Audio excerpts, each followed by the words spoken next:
रख ही नहीं पाता। परमान, तुम्हें पता है ना कि ये सच नहीं है। अपनी फेक चिंता अपने पास रखो और अपने भाई से कह दो कि रात के अंधेरे में चुपके से कियारा से मिलने हमारे घर के अंदर मत आए। संगीत धीमा होता है। कियारा को बहला फुसलाकर जितना बुरा करना था वो कर चुका है और हम चुप रहे। अब उसे साफ बोल दो, उससे दूर रहे, वरना अगली बार जो होगा वो याद रखकर भी कांप जाएगा और तुम कुछ नहीं कर पाओगी। मेरे और हमारे सपनों को पूरा करने के लिए शुक्रिया।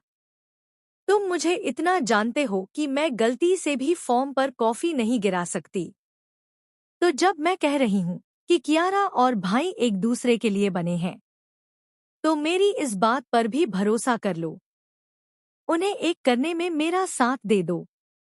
कियारा अपने बच्चे की परवरिश अकेले नहीं करना चाहती, वो सिर्फ भाई का साथ चाहती है। लेकिन इस वक्त अरमान के भीतर जो आग भड़की है वो अभीरा पर टूट पड़ी है।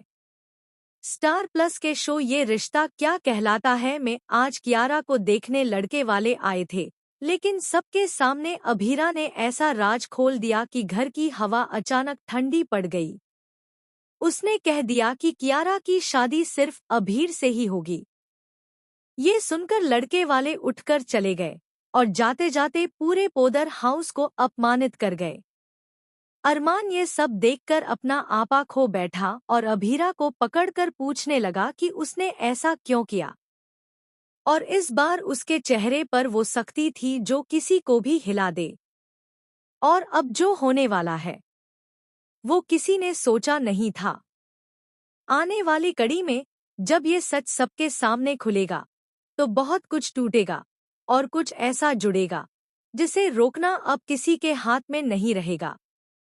आगे देखना मत भूलना, क्योंकि अगली कड़ी में वो होने वाला है जिसे देखकर पूरा सोशल मीडिया बोल उठेगा, ये तो किसी ने इमेजिन भी नहीं किया था।